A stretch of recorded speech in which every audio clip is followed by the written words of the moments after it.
Welcome back to Career Build Series, episode number 94. And so in this episode, we're going to go ahead and start bringing some stuff up to the iron mine. And hopefully you'll be able to get the stuff up there and in not too long of a time be able to start working on getting some iron, transferring it to the train, bringing it down to Empire, and then bringing it over to Screech to hopefully sell it.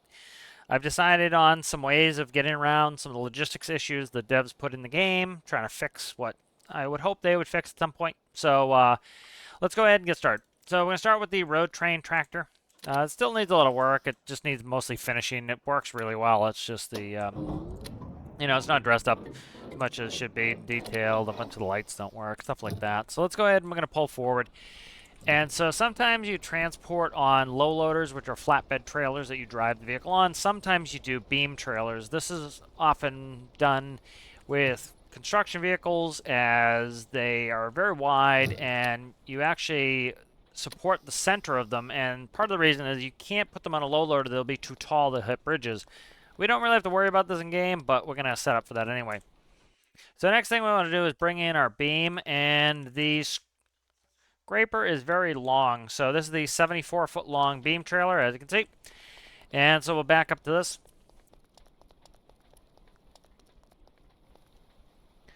And I just remembered something I need to fix on the scraper, hopefully, before we get going.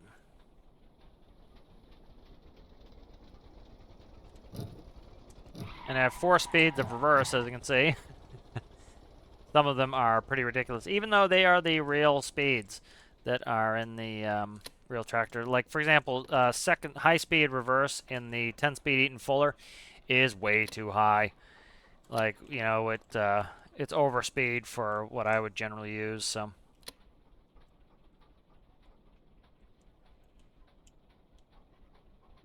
I did shut the brakes off, okay.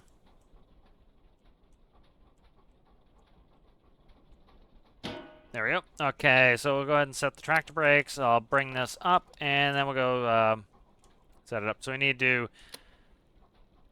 bring that up. I need to hook the light cord up in order to get the brakes off the trailer.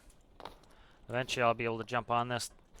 You know, a lot of people wanted me to make a sleeper trailer. I'm not a huge fan of sleeper trailers. One of the reasons is you have a very little back deck plate, and it makes it hard to get on and off. Alright, so we're going to go put this out in front of the hangar here, and we're going to detach the gooseneck, and then when we spawn the scraper, I need to drive it on there or use a winch, and that will allow me to, I just think I found a small problem with this beam trail. We're not going to recall it. I don't want to do that. What I'm going to do here instead is I'll use infinite electricity. I hooked up electricity, but I need the light cord to be able to do it, so I want to lower this all the way to the ground. Alright, and then I want to release the gooseneck. I need to lower the foot. That's going to stabilize this and keep it from slipping and sliding all over town.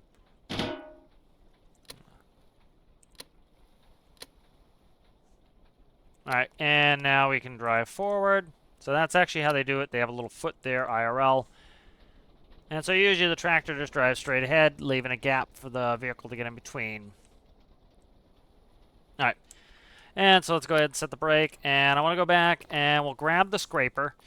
And made a bunch of edits on the scraper. The scraper has a 3x3 motor. I finally found out what the issue was. I was having some exhaust problems. It was the P-value. And so what I often do with some of my engines, which somebody critiques me on, which I'm not, I do it for a reason, is I will use a lower P-value on a lot of my diesels, on my trucks and my cars and stuff.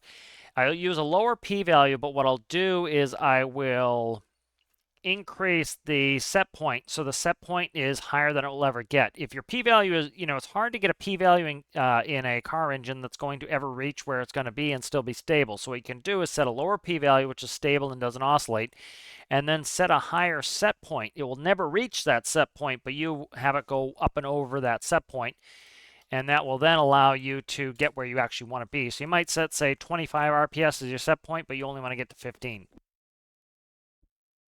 And this allows you to set an artificially low p-value without having huge oscillations. So as you can see, I put some track segments under there. That allows this to clip to the beam trailer. And now what I need to do is I need to put a rope anchor, at least one.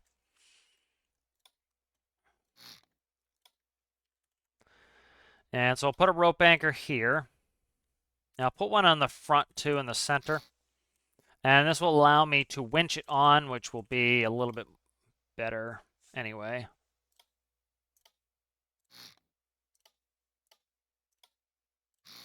And then I'll put one here.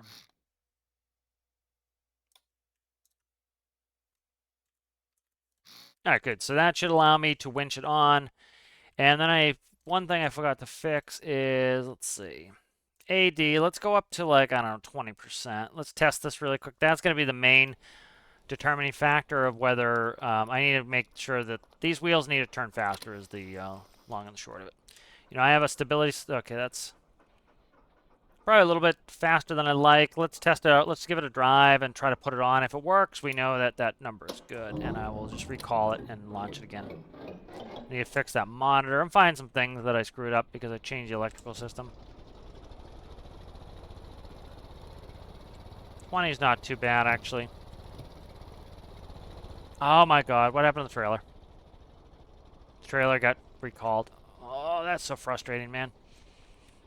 Alright, so this is... So 20 is a little bit too high. Let's fix that. Let's go down to, I don't know, let's try... Oh, that's frustrating. The trailer got pulled. 15. I hate it when it does stuff like that.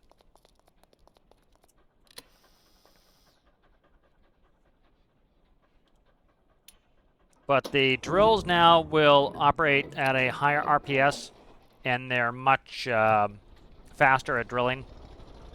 That's nice. So that's a good wheel steering speed there. I can more easily maneuver this.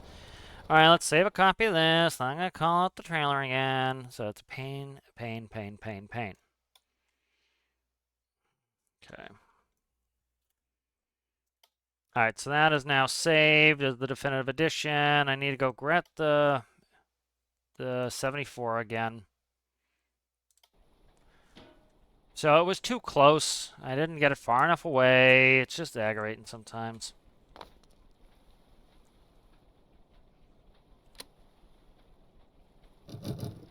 And so we'll go to reverse 2.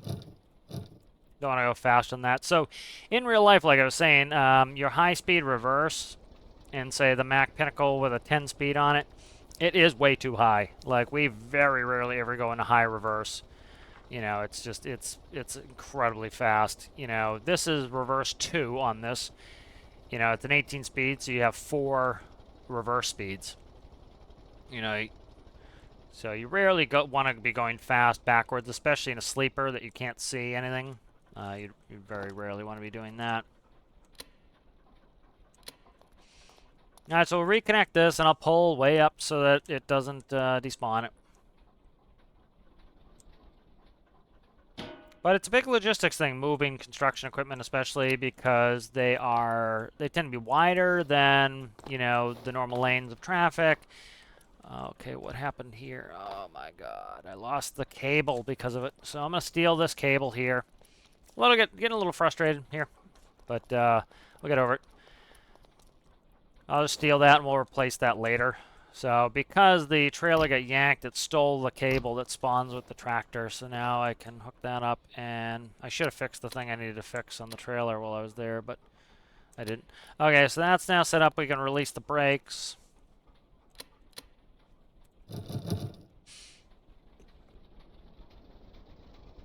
So we'll go way over here, hopefully get the hell out of range so it doesn't bother us. Just gonna squeal and get the hell out. You know, so moving construction equipment is quite a process, you know, especially really huge pieces of construction equipment. So these beam trailers were made for my large dump truck. So let's go ahead and set that up. And we're gonna go out. All right, and we want to put the foot down, and I'm gonna lower this gooseneck at the same time. Foot's coming all the way down. All right, foot is down. We get some positive pressure there, and let's go forward.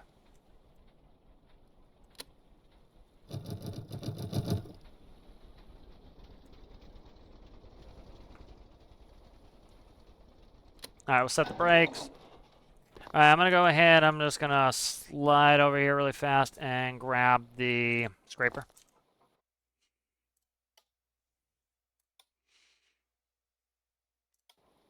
All right. So scraper it has a smaller capacity after I turn it in the skip scraper, and the drills. Let's fix this monitor really quickly here. So the monitor. I'm getting annoyed with the flicky camera. It's been doing it a ton to me. Something's just not powered. This is not powered. Okay. The camera's been flicking a ton on me lately, and it's just, I'm really super duper over it. Right there. Okay.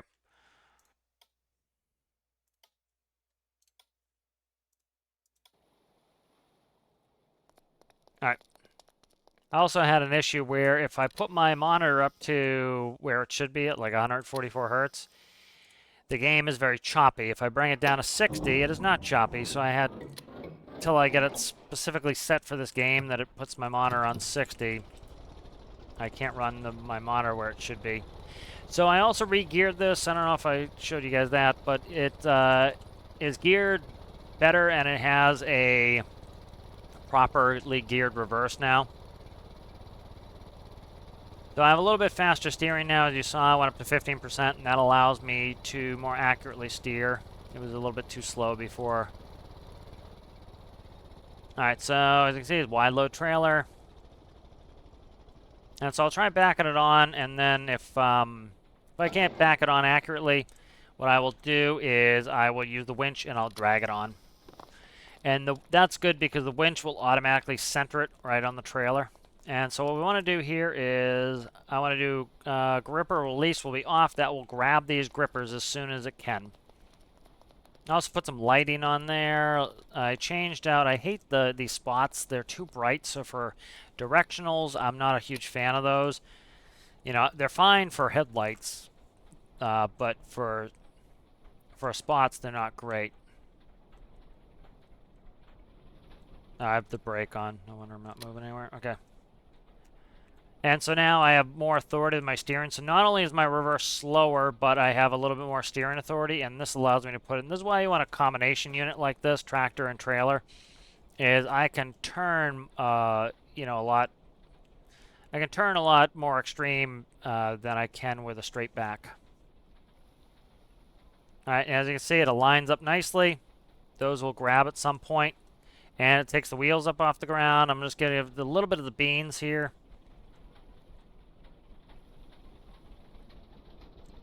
All right, that's good. So that's about the max of where we're going to be able to go.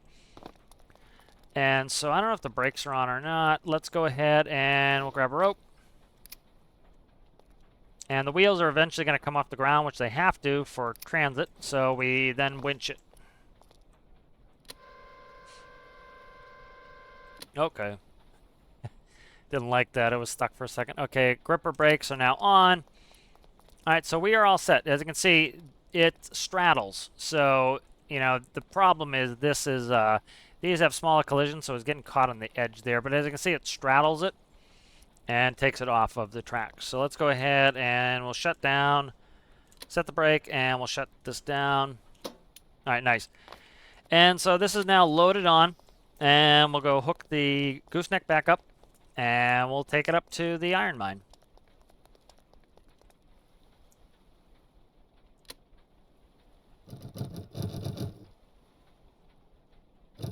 And I'm in reverse 2.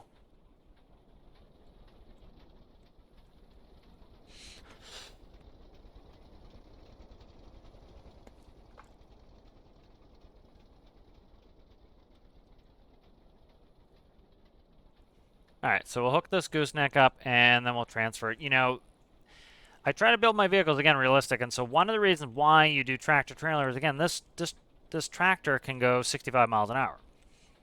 The construction vehicles cannot. And so because of that, you would want to have a tractor pulling the trailer. It's a lot quicker than trying to drive the construction vehicle all the way there. It would take you a lot longer. Raise the foot. Okay, there we go. All right, and now let's see if we can get this to connect. I need to change the need to change when the clutching gauge is on this. Do I have the brake on? I do. The parking brake on. Okay. So it's there. I just need to kind of let it figure out what it wants to do here.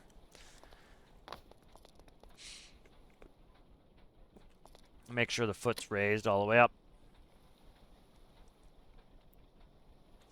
And I'm just kind of watching it. There we go. All right. So I'll eventually get where it needs to be. All right. So as you can see, this is now up off the ground. It straddles the trailer. So let's get it. All right. So let's go ahead and get moving here. The trailer's coming off. And we'll head up to the iron mine.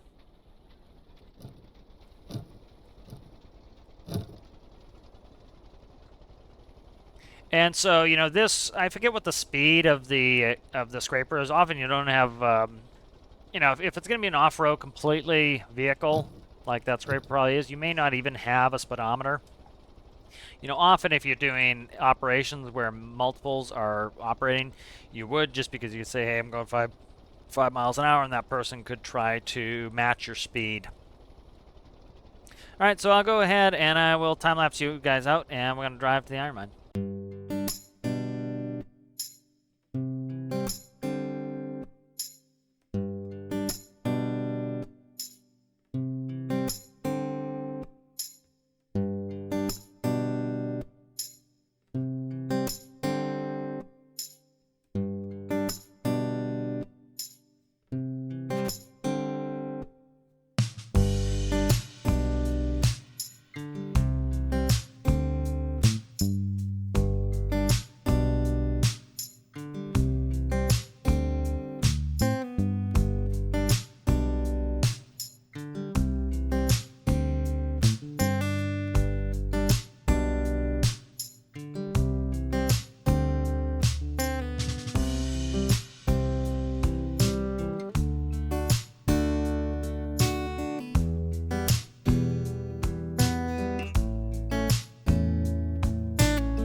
Alright, so here we are arriving at the iron mine. We're just going first person here for the trip up.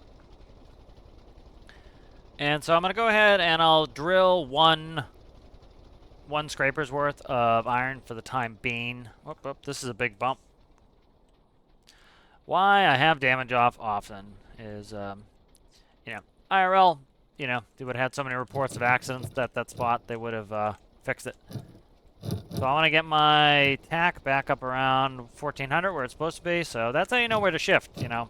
I think driving a manual is a lost art. A lot of people just will never learn how to do it again. You know, most people, I would say it's a very small number of us know how to drive non-synchronous transmissions, but you know, you always want to be within that ideal rev range, especially for a truck. You know, you can get away with it with a car, motorcycle, being in the wrong gear. You really can't with a truck. You have to be in the right gear, or else, you know, that's why there's so many gears. Is you need to be in the correct gear. Like a lot of people would shift up right now. I'm not going to. I'm going to keep the tack pegged, and I'm going to ride up in 12 because I want that torque. So here we go super windy up here again. You know, I get the impetus for them to have the wind be louder at higher altitude, but I think they need to tone it down a little bit. It's, you know, it's more annoying than anything else. You just have to turn down. You know, it's a good idea, but, you know, maybe like a smaller increase than what it does, but it sounds like it doubles the wind volume instead of being like an extra 10%. Alright, so it's good to get... Oh, so this is actually an issue you'll have with low loaders, and the way you fix it is pretty simple. Set the brakes, get out. You know, they're low loaders, as you can see. So this is called a high center. So you hit the center of your vehicle, and what we do is we raise the trailer up, the angle, as you can see, and now we will clear the obstacle. And you'll see we'll clear the obstacle now. You know, you don't want your center of gravity too high, so you want to put it back down when you're traveling, but, you know, I don't need to really worry about it. I can just head back.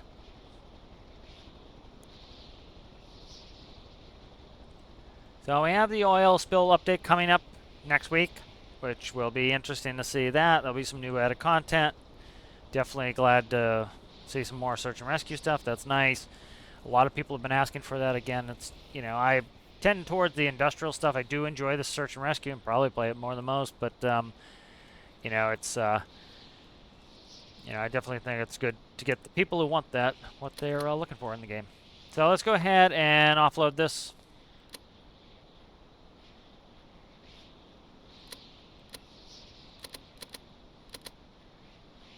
And wait for the pressure of the foot to push this up a little bit. There we go. And we'll head forward.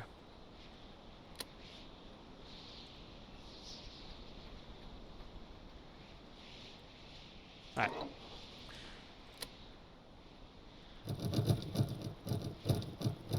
Alright, there we go. And now we're going to offload this, so we'll see how it, how much of a pain it is to get off. It shouldn't be too bad, but I'm going to go ahead and I want gripper brakes off. Okay. And as you can see, it's going to slide off. And let's do a release as well.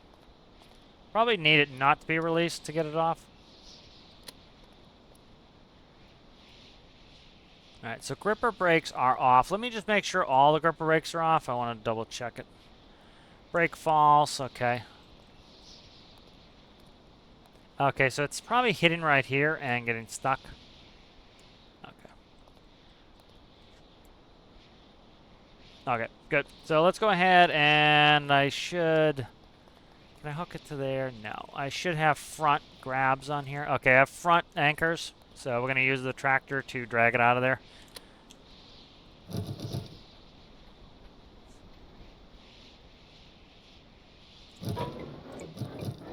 I need to fix the clutch. So essentially that would be like in real life when you start losing revs, you would, you know, push in the clutch. And so it, I just need to change it so that it does it a little bit quicker.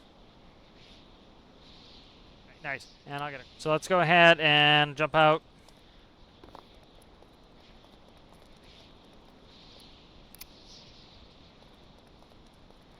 And that's why I added all these rope connectors. It just makes it easier to be able to do this stuff.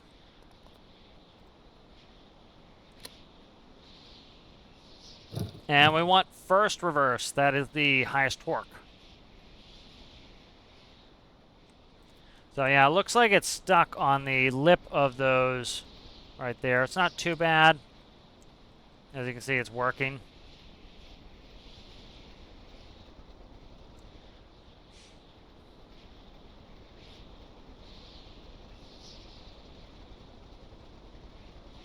Oof, this is gross that I can't get this off here right now.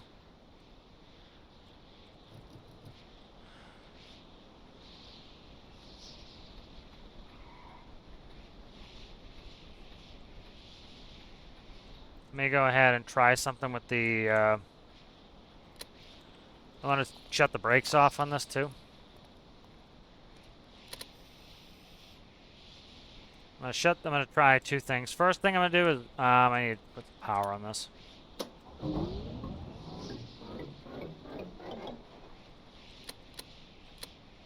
Okay.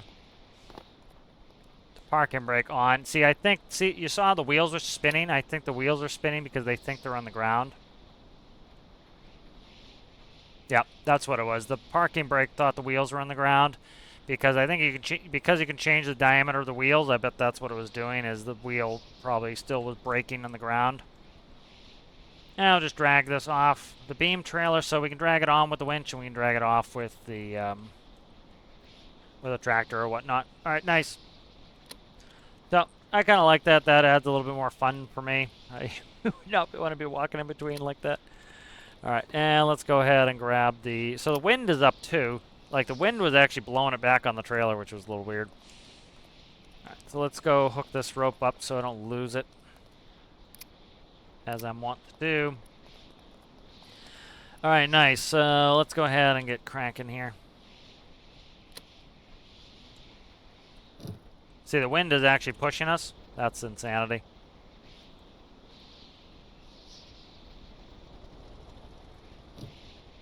Alright, so good. So scraper's going here.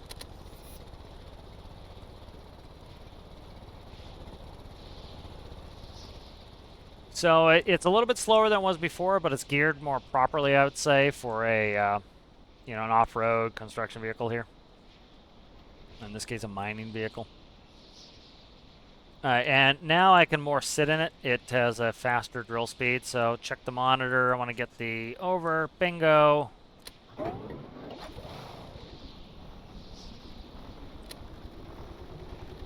So as you see, it drills much faster now. Probably put one 5x5 in there and make it even faster, but I'm good where it is.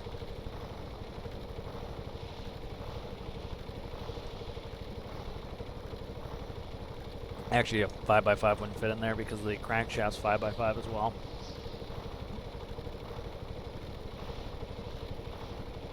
Maybe fit a 1x1, and I doubt it. This holds about 390. So as you can see, we're about a third full. And I'm watching my monitor for the rocks to disappear under us, and then we can just slide forward. There we go. And you hear the drills will speed up as well, so they have less resistance now. You can hear them slow down as they get more resistance. So we're already a third full. So what we'll ideally want to do is we'll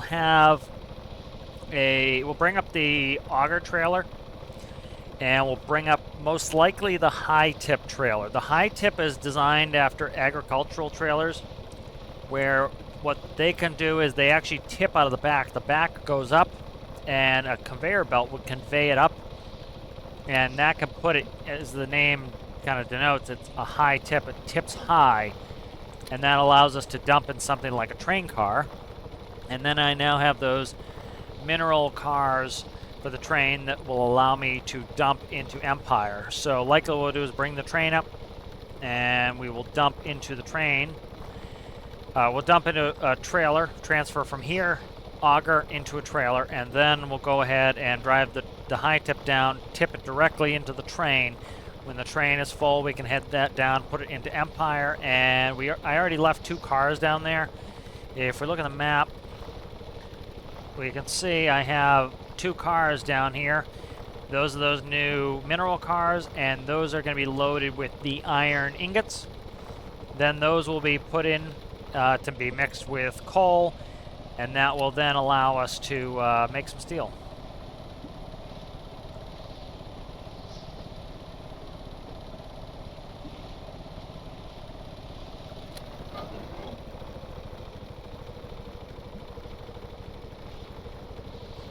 This will automatically shut off when it hits the maximum capacity. So I don't have to worry about dumping it all on the ground. It will auto shut off. So if I wanted to go like run and get the truck set up to do something, I could.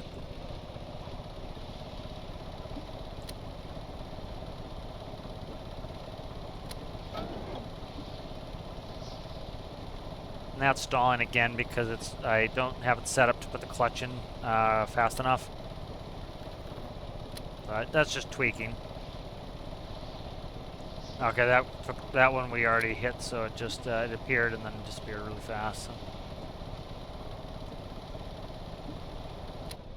I'm going to shut the drills off just because that also has the trailer kneel, and so I had to go over that bump, so I wanted to make sure it wasn't going to cause problems going over that bump.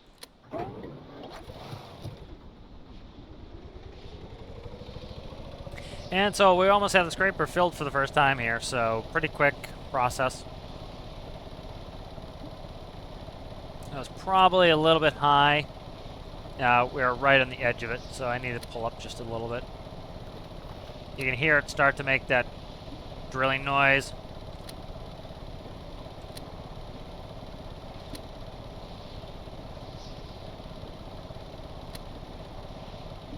Okay, I thought those were rocks underneath. That is actually the new tracks that I put on there, so that's why I was like, why am I not hitting iron? It's those, I can see the tracks. So that's a refreshed one that we've already hit, so if I hit that, it'll be gone in like a second, so there's no point in me hitting that. Let it recuperate. And with the camera, it's nice. I can hear it by sound, but it's also nice to just visually see that it's over the node. But the scraper setup is working really well. I'm happy with it now. It's running a little bit faster, which I think is a little bit more useful. I just put on one of the directionals. I have to change my directional system. Currently I have it so that I have to press both of them to get them to stop, so it's kind of a process to get them to actually work. So turn on the hazards. So there go the hazards. And we have them in the front as well. Okay, those need to be fixed. Let's see if it's a light. I can tell if it's an electrical issue. Yep, it's an electrical issue. Okay, so they were plugged in before. They're not plugged in now. Okay, so you hear it shut off. We're at 393. It shuts off before it wastes. And so that automatically shuts that off. And so we're full now. So, all right, so let's go ahead and let's look at the map. I fixed the money we had. We were supposed to have 205,000, and because, like I said, I had some glitch problems, I had to move some vehicles around. I ended up not getting the money back for those vehicles, so we're back where we're supposed to. I just edited the XML file. So if we look at the different bases here, we have this property over here for 45K, and this one over here. This one's 60K. There's not really too much benefit with this one over here. It has 2 train spawn areas, which of course we can spawn vehicles. This one over here has some more, I would say, utility, Brains Train Yard. It's a lower cost, 15 grand. It's not a huge amount. It's pretty close to here, but it also has the ability to mine some gold from here. It has train access, and we can also move some vehicles. And you see the proximity here. By having this, we'll have a base on either, the east side or the west side. So that's why I'm going to choose this. So we're actually going to teleport here. When I do these big types of operations where you would have, say, 20, 30 people operating, I do a lot more teleporting that way. It's like me changing characters. So another reason I think it's good to have that custom menu on is, in this situation, it would be as though I'm just changing characters to another person. All right, so next thing we need is a truck. So I'm going to grab the Mac R. There's Mac R. And so this is going to stay with its trailer. So you have to be careful having them spawn at the same time. I'll actually spawn them separately. If you spawn them together, they can only get 2 kilometers apart. So if you were, say, to spawn your truck and trailer together, and then you were to hook up another trailer and leave, you might come back and find that your other trailer is gone. So I'm just going to pull up. I'll grab that, and I want to grab the high tip. This will allow me to... I'm trying to think. I'm going to need... I'm going to actually need the... I'm actually going to need the auger trailer first. Oh, let me see. I've been playing a bunch of different games, so I keep hitting E instead of F. So let's see. We'll grab the auger trailer because we need to be able to dump from the scraper into a high tip trailer. So we'll grab this. We'll run this out.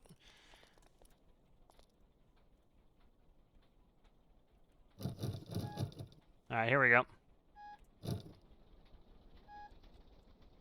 And this is the benefit of a day cab. As you can see, I can look at the back window, so a little more utility than a sleeper in this type of environment. All right, beautiful. All right, so let's set the brake, and we'll put it in neutral, and we'll jump out.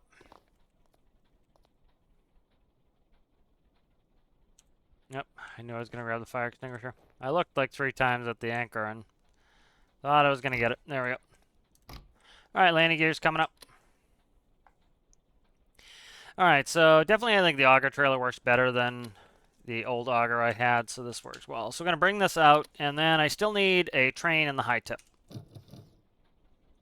So I theoretically could hook up the road railer. Probably take the brakes off, huh?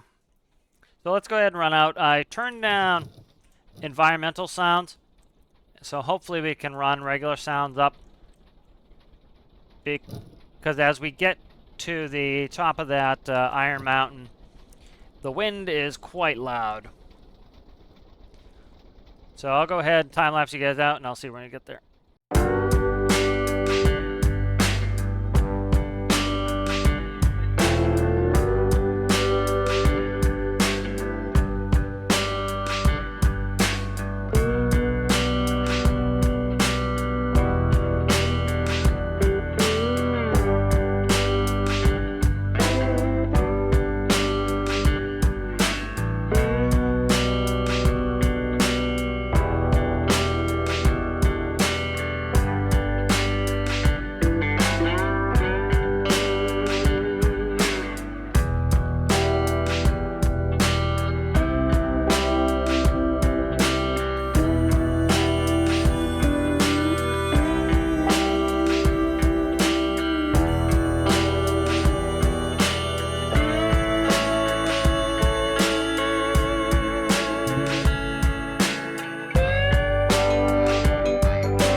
So we're back at the Iron Mountain here, and so I'm going to run the tractor back and get the high tip 45. So that's the trailer where the back goes up, and it acts as though it has a conveyor belt like you would have in an agricultural application, and that way I can load onto the train without having to use the auger. So for example, I don't have to move the auger or have 2 augers. I actually do have an auger rail car, so I could theoretically use that. We could also take that. I'll kind of look, but maybe I'll take the dump truck. Alright, so the auger is going to come in here, and we'll set it up here somewhere. But maybe I'll take the dump truck and use the auger off the train. I'll have to see what the costs are. It's definitely probably cheaper for me not to, but we'll see where our money is at. So probably, you know what, it's probably, I could set it up here. Yeah, let's set it up here. This is fine. I was going to say, it's going to be smarter to set up in the road, just it's flatter, but this should be fine. There's a nice flat spot. Alright, so let's go ahead and get out. So the auger trailer is really convenient. Let's see, release mag here, and let's go. We'll go this side.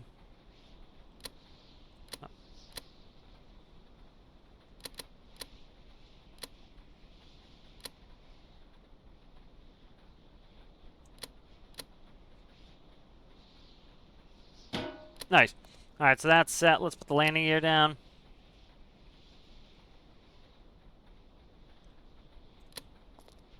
Alright, so I'm going to go ahead and leave this here. I'm going to go ahead and teleport over. We'll get a quick screenshot here of this. Starting to get all the vehicles up here is kind of fun dealing with that stuff. I like pictures up here, so it's kind of nice getting all the vehicles in. Makes it feel alive, makes it feel like a proper work site.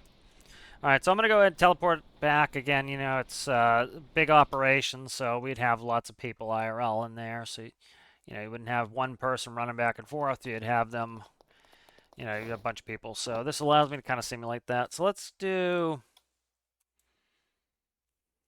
let me see, maybe conveyor. Right here. So the coal track conveyor, let's see. That's, okay, so this is cheap. So what this does is essentially the same thing. So this is just a train car with this conveyor on it. It's a little on the tall side to be sending long distance, but this would allow us to fill the rail cars. So I just want to make sure everything's going to operate on this before I bring it down. But this is cheap, and it will allow me to use the dump truck if I want, which is going to be a little bit easier to back. I like the challenge, but this is also another cool tool we can use.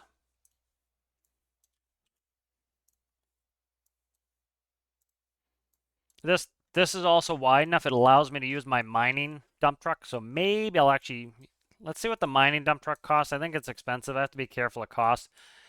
You know, this is one of the reasons why I need to kind of save a bunch of money is just spawning these things can be expensive. So you want to make sure you have plenty of them. Let's save this. Train, car, conveyor. Okay.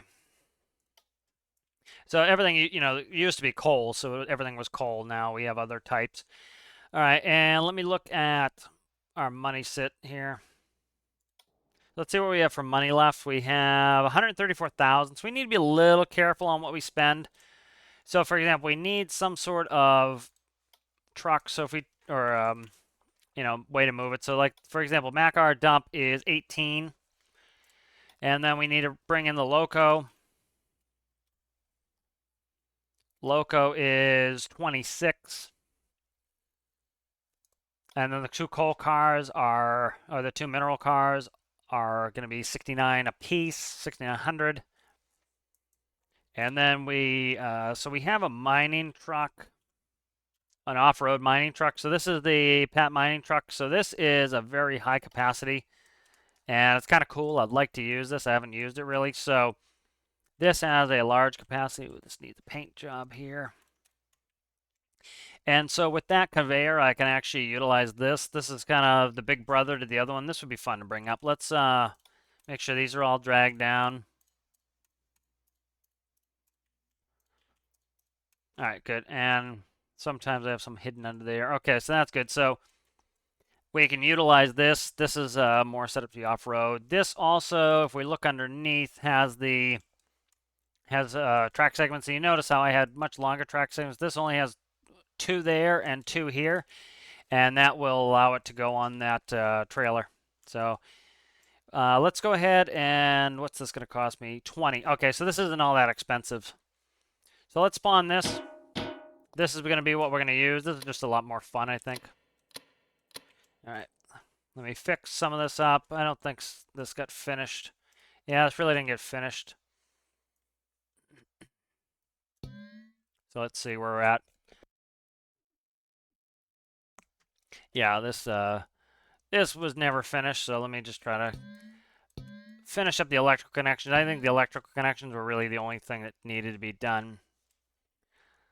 Why those are connected, I don't know. I have to fix that. What is this? That's it. These are directional indicators. So I'm just going to try to hook all my lighting together here.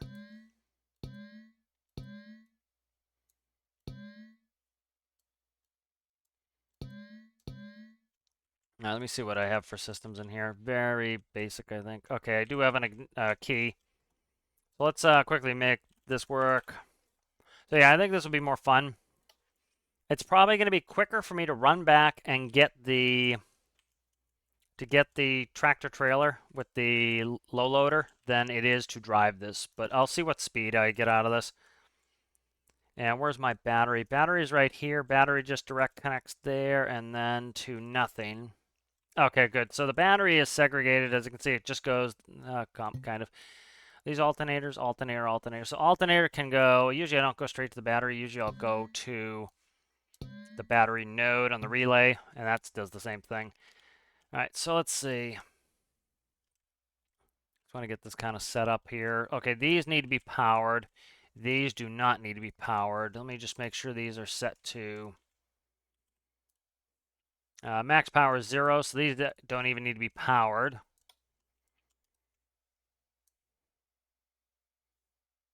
I think I did it just to make sure the connectors were grabbing, so we'll leave that connector. That's fine. This is hooked up. That's fine.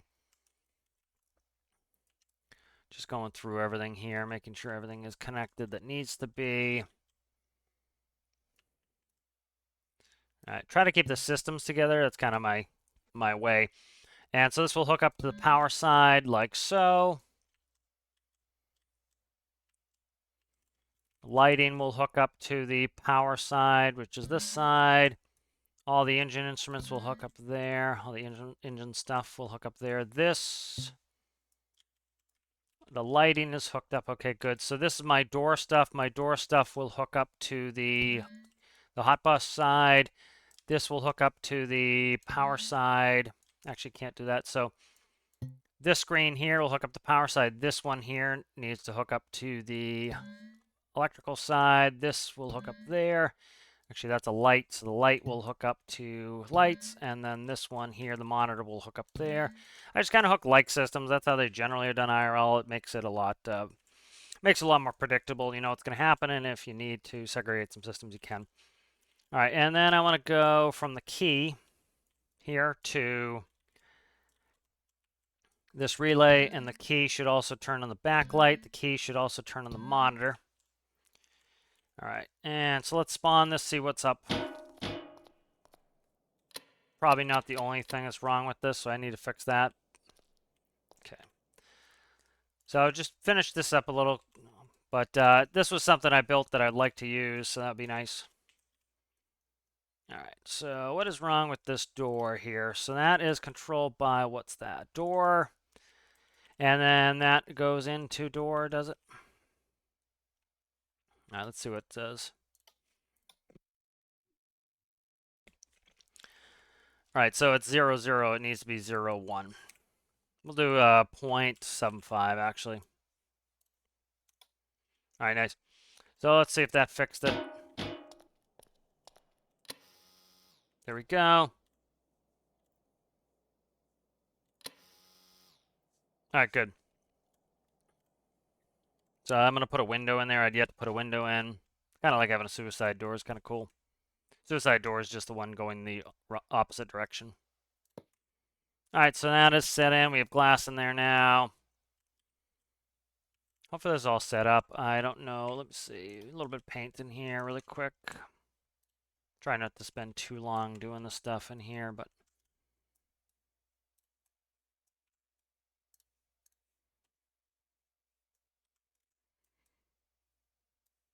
up, that's going to be a paint problem there. That's fine. That can stay like that. Up, I didn't mean to do that. All right.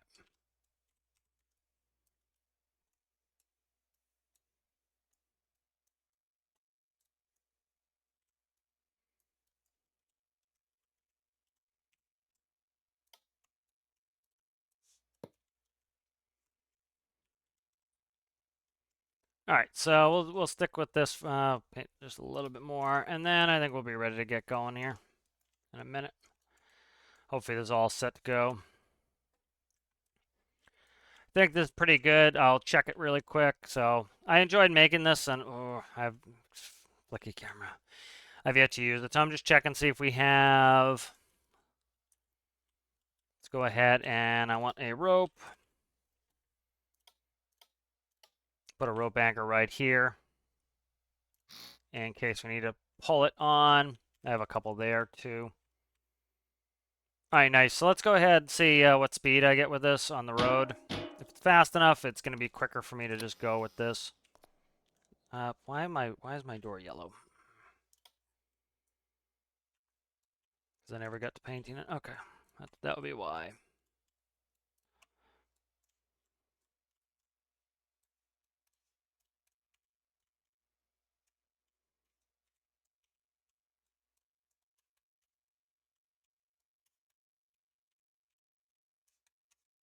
All right, nice. So let's save this up really quick.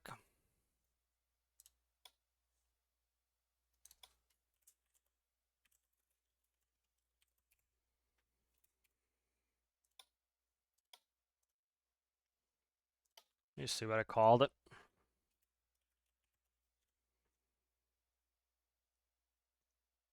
Save it as that one. All right, hopefully everything is good to go here.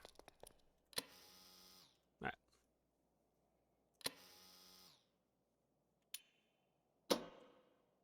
That's not a good sign. All right, so it is using the seat 6 to do it, so. All right, and we have spotlights, hazards, okay.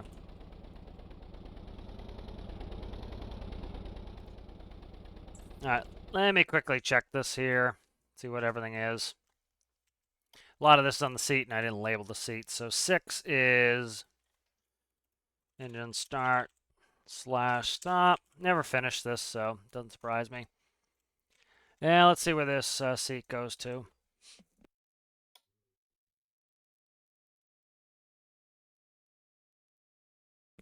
All right, this is, what is this one? That is lift. Okay, this one is, as you see, I use a Stormworks basic car for a lot of the stuff I have to start. So 1.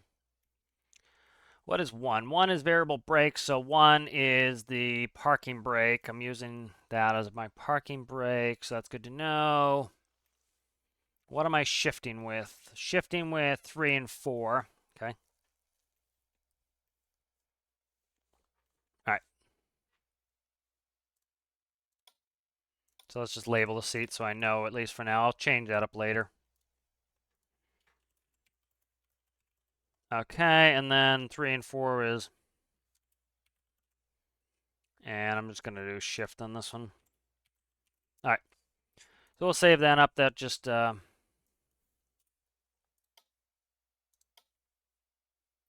this has a large capacity, so it'll take us a little while to fill this sucker.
Alright, so here we are. We're back at the mine. So, I'm glad I brought this out. This big beast did not get an opportunity to really do much before in the last career build series. So let's take a couple pictures here. It's cool and it's fun, and I'm glad I get to use it now. You know, this is kind of the big stuff that I like, and so that's fun to use every once in a while. Nice.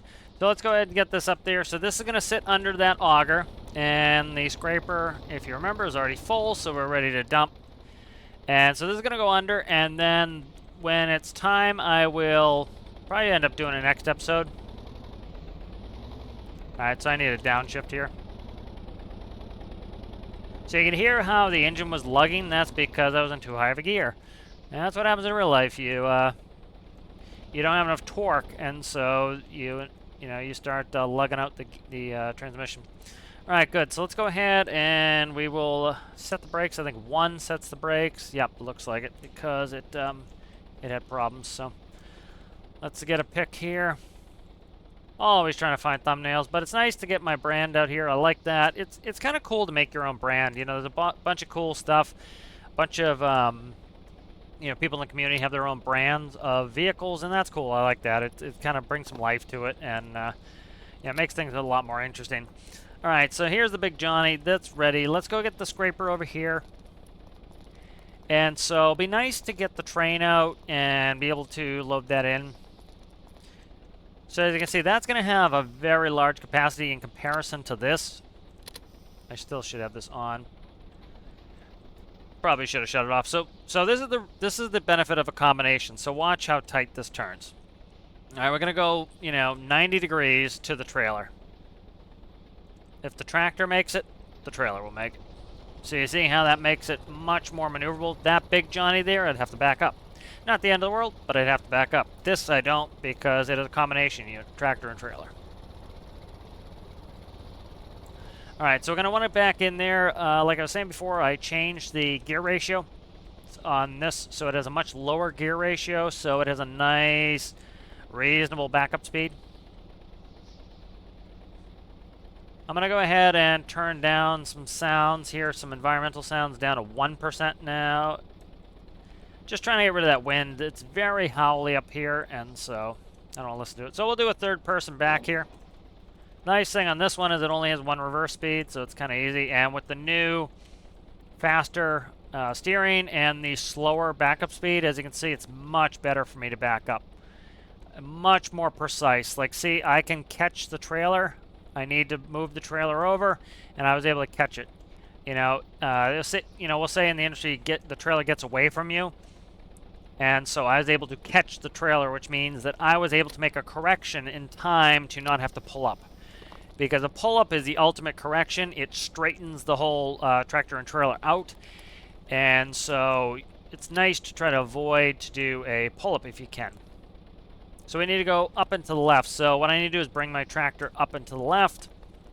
And then back, because we'll hit if I don't. I could theoretically just do it with a winch. Let's try it with a winch here. That's fine. Let's grab that, and let's hook this. That should drag it over a little bit. As you can see, it's dragging it over. There we go. Just saved me a little work. That's one reason I did this, is it helps me align. You get a little bit of slippery tires, in game where you wouldn't IRL. The wind will push you and pull you around. So I think that the brakes are on this. That's why it's trying to pull the trailer. So we can leave the brakes off on this now. There we go. And as you can see, it's sitting up against it. So let's go ahead and should be able to dump. Now I should turn the funnels on. And let's dump this.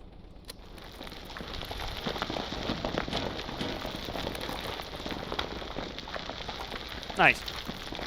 Let's go ahead and funnels off. I'm just grab a couple of these loosies here. We're a little bit too close. I'm going to probably push it out just a hair. It's not the end of the world if we have some spillage. I would love it if... So they... Initially what they did was they increased the timer. When I first came out, I forget what the timer was, but we had very little time to be able to go and grab the material. And so they increased it to 60 seconds. And so what I would like, and they did it for performance reasons, all of these chunks of ore need to be animated. And so what I would have liked to see is, ooh, I think that's our thumbnail. What I would have liked to see is them actually put a slider on it. I think slider is the way to go for everything. Let me configure if I want it or not. And if it's live where I can change it on the move, I think that's even better. Where, for example, let's say I come up here and the FPS is suffering. Okay, I'm like, all right, I'll decrease how long the chunks last. But let me keep the chunks up for 5 minutes. That allows me to use things like front-end loaders. If you watched last career build series, I did an excavator and a front-end loader for doing iron. And one thing I had to do was I would have to actively...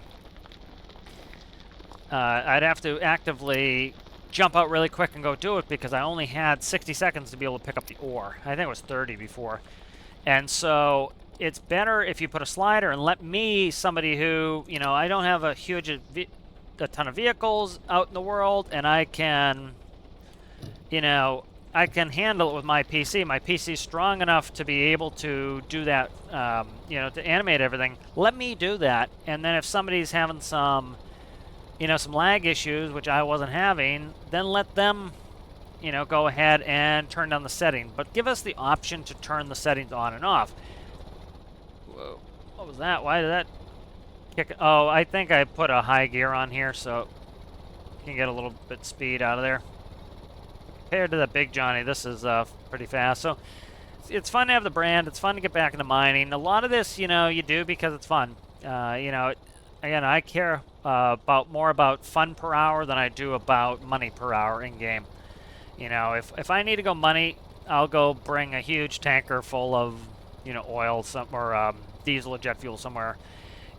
Money comes easy if you have that equipment and you can do that. I would rather do fun per hour at some points, and then if I need to catch up with money, somebody was telling me, oh, there's no point to do gold because of the profitability, and I agree, the profitability is not there. But the reason I'm going to do gold is because I want to do it, and I like having the tiered system on it. Alright, so here go the drills. So much faster now on drill speed. Up, we're dumping. Okay, I thought I shut that off. There we go. Okay. Not the end of the world if I lose all this, but I'd rather not. I forgot the dump function was on. It's still on, in fact. So I had to. It used to be when the door came open at a certain tip, it would dump. Now it's done by. I have to press the button, so I left the button on. So if I lose a couple, it's not the end of the world, but I'd rather not.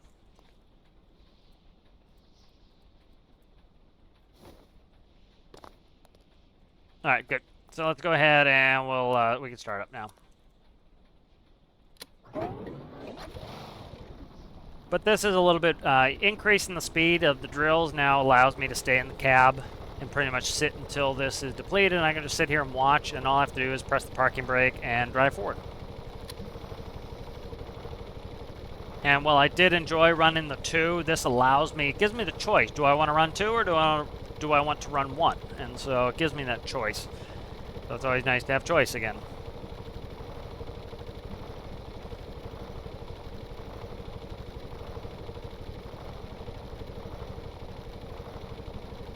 A little bit more capacity on this. I could see that as being something I would like. So maybe I'll try to increase the capacity on this a little bit now that we drill faster. So I don't even need to really listen to the drills. I don't have to really look in the camera. I can listen to the drills. The drills will slow down when it's drilling because of the resistance.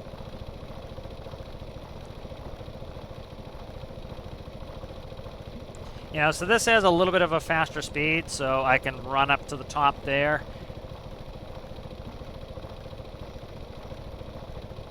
So it'll be cool when the large mining dump truck is full. I'm going to go ahead and we'll take the funnel for the auger for the train, the auger car, conveyor car, whatever you want to call it, and we'll take a couple of those side dump mineral cars. I keep calling them coal because that's all we used to have. Mineral cars. And I will go ahead and bring those down here, and then I can run the large mining truck down there and empty into the train. So I'm not sure the capacity of that Big Johnny, so I'll check it out, and we'll probably just do one of those before I do a rundown. Alright. You can hear the drill speeding up, and now we're back on the ore, so there are two sitting there. We have this one over here, we have a bunch down there. I think they did a pretty good job. This looks appealing. You know, this has a lot of nodes. If you wanted to go down there, if you want to stay up here, you can. You see, like, I can stay on this rim. By the time I go all the way around, you know, the ones up there are going to be refreshed, probably. And so I don't have to go down in there if I don't want to, but I can. So, you know, that's some game development that I think they did some good stuff on there. I think people often give digs to the devs and not ever give them positive feedback for when they do something right. And I think, you know, it's good every once in a while, if they do something correct, to give them, you know, applause for that. I've been certainly complaining lately of the missteps, just logistically, of Industrial Frontier. I love the industrial content. I'm glad they made it. It's one of my favorite things to do in game. But it makes it frustrating that I have to make that there are some logistics problems that makes me have to make some unrealistic, weird engineering decisions because of it. But I think in general, you know, the terrain is really nice. You know, the separation, you know, if you want to do iron, you go here, you have to go down. Aluminum's over here. You know, you have some gold here and a lot of gold over here to go to the different gold parts.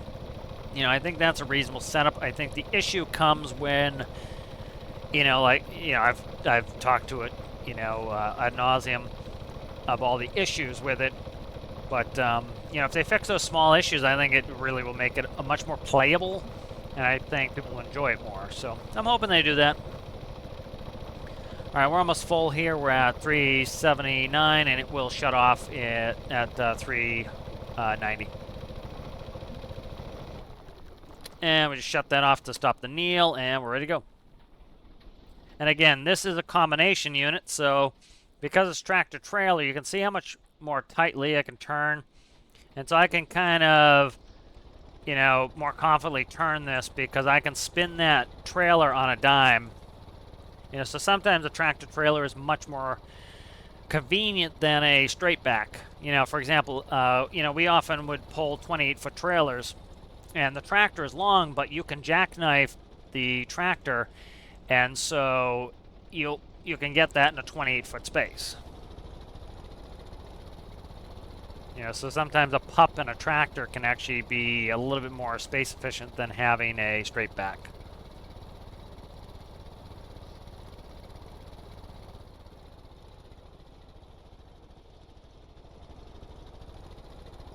But definitely the scraper is shaped up really well. Oh no!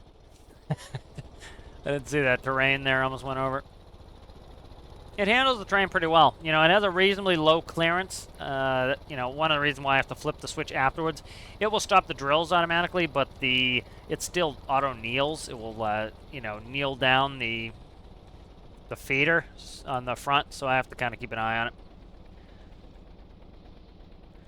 All right, and so we're gonna back up. I need to put mirrors on this at some point. What I'll probably do is maybe get an XML a little bit, and I will XML a video switcher. So I'll put a button on the monitor, and I'll switch the different cameras. So I just kind of flick through the cameras. I can put on a reverse camera. One thing that would be cool is to take, I don't know how I would have to do it, but take a composite image. You know what I might do is, I have space for 2 more monitors in there. Maybe I'll put left and right monitors on there, on those other 2. It would not be all that helpful to have a camera right in the back of a trailer. You really want it on the tractor because, you know, you need to know what your tractor and trailer are doing. And if you just focused on the camera in the back on the trailer, it's really not helpful to you. You know, for people who, you know, don't have experience with it, might think, oh, you know, just put a camera there. it's really going to be more confusing than helpful. You know, and this is from somebody who professionally does this. You know, you'd want to have you'd want to have mirrors because you need to see how the tractor is interacting with the trailer. Now, let's drag this in. So I need to take the brake off a little bit. Not a little bit off. There we go.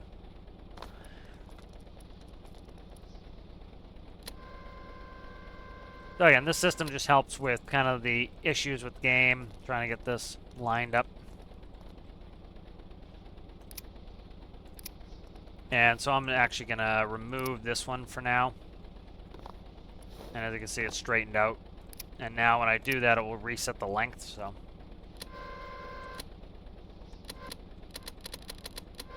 Now just let the ropes hold it. There we go.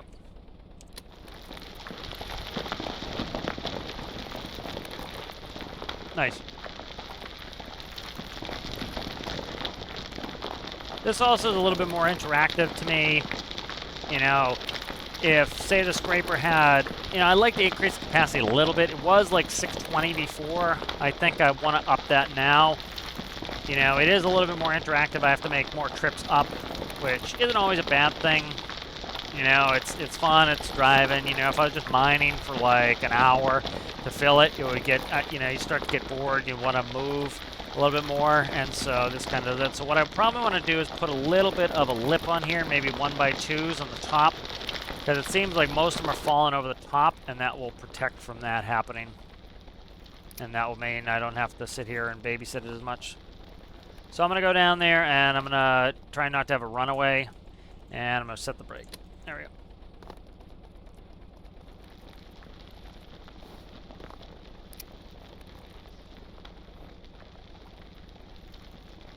There we go. All right, nice. So that's all set. Let's do funnel and dump hatch, and let's get out of here.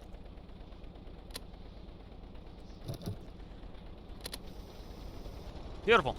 So that's working really well. I like our setup here. Works well. It's fun. It's interactive. It gives me plenty to do, but even as a solo player, it doesn't seem overwhelming to me. It seems about right. You know, it's giving me enough jobs to do. And you know, if I had a smaller capacity, that mining dump truck has a really big capacity. If I had a smaller capacity, I would have to make too many runs down to the train. I think this is going to be about the right amount. You know, I could probably haul a pretty large train and do all right.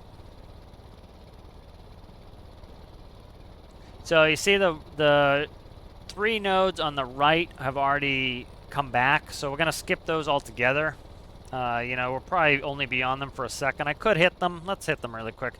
You know, we could hit them and quit them really quickly, so let's turn the... Slammed on the brakes a little bit there. So we'll just hit them really quickly. They'll go by really fast, as you can see. Probably don't even need to stop. Because there's not much on there. You know, it's only been the time we've been gone that it refreshed it. See, as you can see.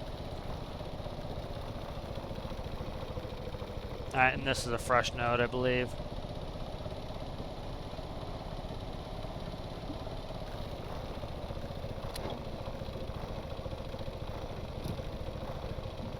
Let's see what's down there. I haven't been down there, I don't think, at all.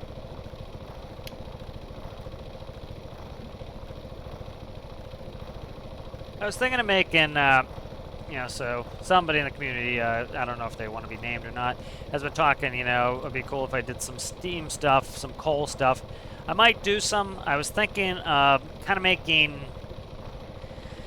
I maybe make a really large machine that's coal driven with steam pistons would be kind of fun to do down here, so belching some smoke. I was also thinking of, you know, I still want to work on the new home ship, but I was thinking, you know, one of my thoughts when I was initially thinking the home ship for this career build series was to make a smaller home ship, which I have, than the last one, but also make like a really small kind of old school, kind of like Steve Zissou, Life Aquatic,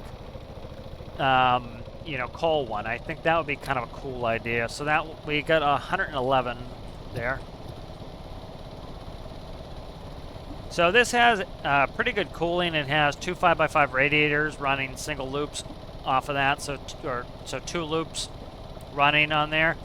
But you know, this thing will not be on long enough, I don't think, for it to really have to even worry about cooling. Because as you can see, we're already over a third full. You know, so it will shut down. You know, probably prolonged mining, it will. Like if, say, we're mining for 2 hours, we'll probably need to start turning the cooling system on. But as you can see, the cooling system has not come on yet.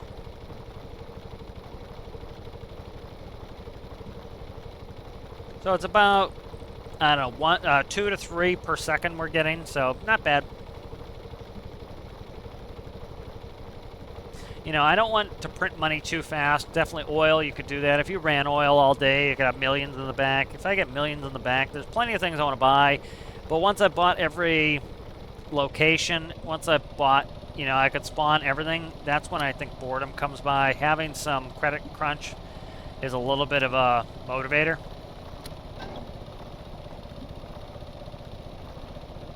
So I have space for 2 monitors here, one here and here. I could put on some wing mirrors, which I may do mirrors. Some wing mirrors on there. I can actually turn them as well. But probably put some mirrors on there. Yeah, but like I said, IRL, mirrors better. Because you want to be able to see, you know, the camera's okay, but mirror, your eyes adjust to really quickly. A camera, it doesn't as well. And then you definitely don't want it on the trailer. You want it on the tractor. You want to be able to see how it bends. And for people who are not used to driving a trailer, you know, I can understand why they might think, oh, put the camera right in the back of the trailer. But no, you need to see how the tractor is manipulating the trailer to be able to back properly. All right, so where are we at here? Getting there. So about 130 units left to go. Yeah, I think if I sat down here and mined for too long, I'd start to be like, okay, let's go up top. You know, the driving around, the backing in, the hooking it up is a little bit more engaging to me. So, you know, I would like, let's say a max probably double the capacity on this. So let's say, yeah, it's about 400. Let's say 800 max would be what I would want. Okay, it's overheating now. That's interesting that it's having overheating problems.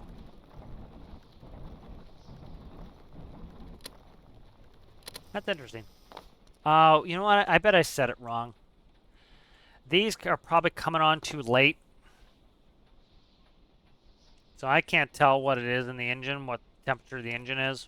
But, actually, do I have an engine temp? I don't think I do. Engine temp, oh, it's only 41 degrees. Okay. Oh, this engine temp, not the back one.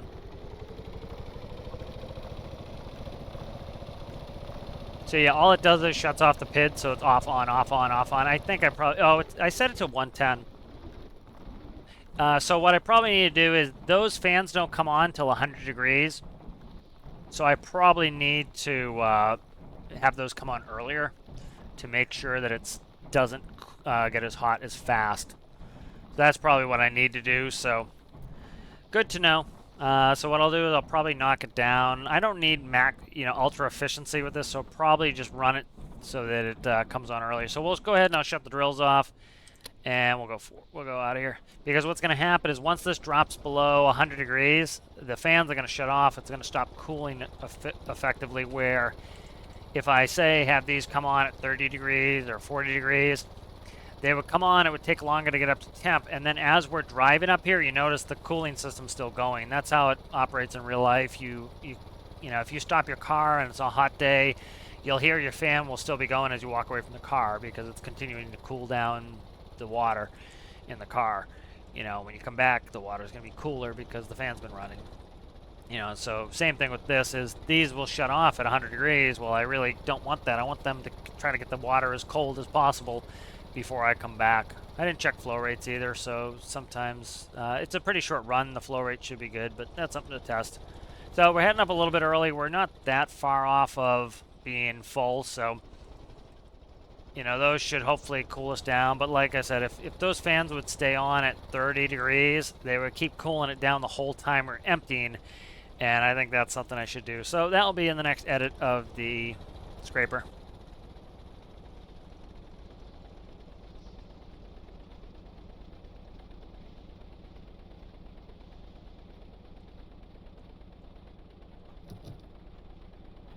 I need a backup alarm on this. A couple paint issues you can see there. So this is why, you know, like I say, you want the mirrors on the side. So, like, let's look at the trailer. I'll kind of walk you through it. So I know that, see where my wheels are going? I want my trailer to come left from our perspective. So wheels go the opposite way. And if I was looking straight out of the back of the trailer, you know, you're starting to have to convert too many times. This, I know instinctively, okay, I need to come back and I need to go past. And I'm setting my angle. Angle is set.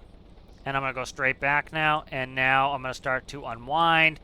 And I unwound it a little bit. Now I'm going tractor and trailer, which means going straight with the tractor and the trailer straight. And you need your mirrors for that. Now we're going to cut. You know, so it's, that was beautiful. You know, so it's kind of, it's definitely better to have mirrors where you can see where the tractor and the trailer are, because they are a combination unit. You need to know where both of them are. That's actually right on the money. Let's see if we can do it without having to do the ropes here. So I want to go.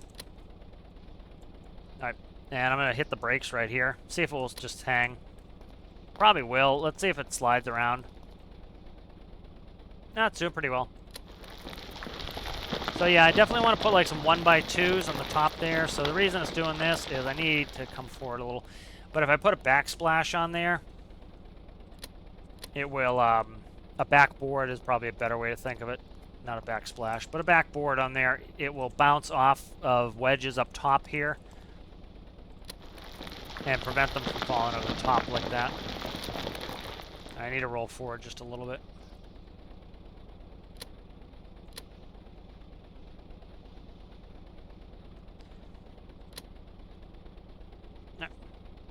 Right there. Okay.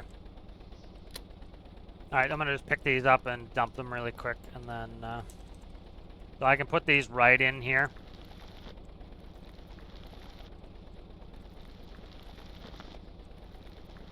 I don't know, it's just quicker to do it like this, and dump these in, or grab one at a time and just do it quickly. Alright, good. Alright, so let's try this. So I'm going to try not to have to rope it in, but that's good for if I'm having struggles, you can do it. So right about there. So if I put a little bit of a, like I said, 1x2s up here, it'll prevent these from going over. You know, I could also just put another set of hoppers there. That's what I'll probably do, put another set of hoppers here.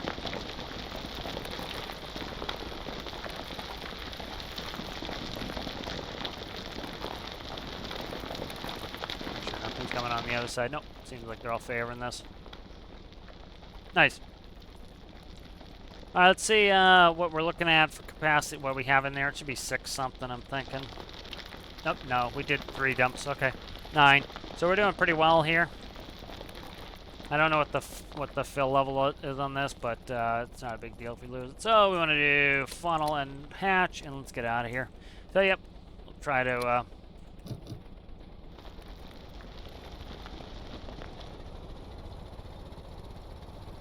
So we're up to 900 something. We only have enough coal down there. We have about, what did we bring down? 3,300 coal, something like that.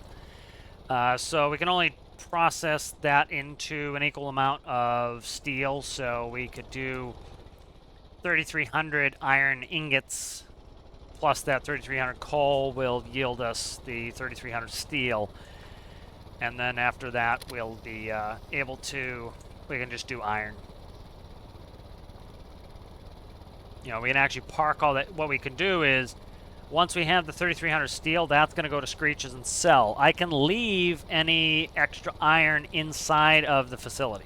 It won't drop until I put the coal in. So I could actually do that, which is probably what I'll do. So these fans are off, which means we're under 100 degrees. So, like I said, I should change that so they come on at, say, 30 degrees, and then...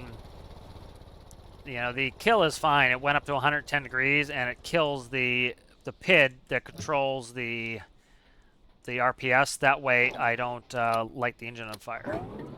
So it's a protection system. You know, your car, when your car overheats, it will shut off, and that's to protect you from having a fire. You know, or you know, causing all sorts of damage to your car. Yep. So we hit that one already.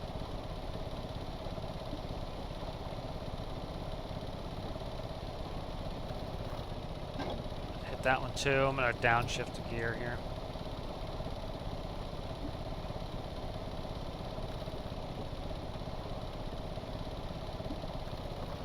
There we go.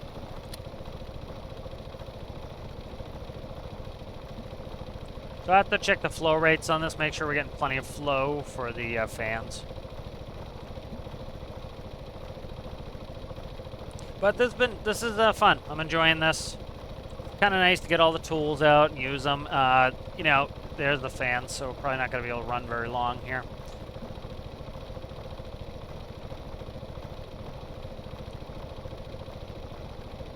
I have to check flow rates. I don't know if my flow rates are good. I kind of covered it up first, but I'll do some testing off screen, see what I need to do. But it's still, as you can see, it's usable, so you know, I consider let it cool for a little bit.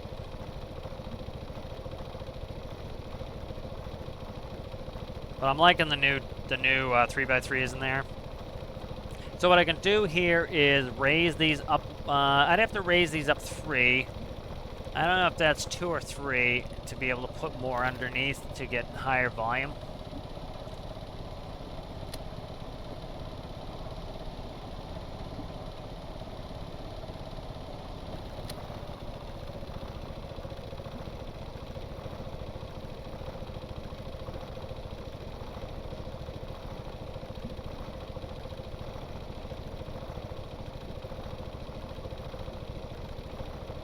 See where we're at now, 134. Coming up on 50%. Alright, there we are, we're overheated. So let's check the flow rates really quick, make sure I should be able to see from the radiators. See here out the engine's dying, that's the heat, that's the overheat protection system. Just shuts the engine off when it hits 110, so it will never go over. Okay, so see the flow rates? 0. So I have a bad flow rate issue, so something needs to be fixed in there. So the cooling here should probably be adequate for the engine. I thought it was going to be, so it's definitely a flow rate issue. So I have to fix the flow rate on this. So something is up. I can't look in because I covered it up before I did testing, but I did a lot of work on this and was just trying to get to testing it out. So that's fine. Fix that. So let's go ahead and shut it down for a second. Let that cool. No, it shouldn't take. Actually, with no flow rate, it's probably going to take me a second. So let's go ahead and let's empty this, and then what I'll do is I will end the episode by, we'll take this back to the workshop. I'm going to do it in the test world. We'll switch over to the test world. I will bring this back to the workbench off screen. I'll trade it out for the new one. So go get the new one. Because I'm actually happier with that result, that it is a bad flow rate issue, because that means I just need to fix the flow rate. If it wasn't a flow rate issue, I run into a problem where I have to try to jam more cooling in there. Like I said, I can also make it so that that comes on sooner, but theoretically I should be able to run this at between 100 and 110 degrees and have the radiators take care of it. So I'll have to look at it. But, so I'm kind of actually happy that it's a flow rate issue, because that should be reasonably easy to solve.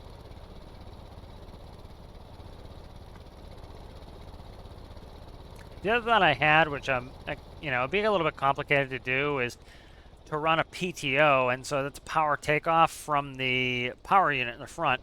So what I have to do is put it in neutral, and what that would do is add the power of the power unit to the drills. But that's a lot of work and a lot of moving things around, so I probably won't do that. You know, and I don't need demon speed out of this for drilling. You know, it works pretty well. But see, like this, if that was a straight back, that would be hard to make the turn. With the tractor trailer, we can do it pretty easily. All right, so I'm gonna go ahead and I'll set my brake, and I want to raise the hatch.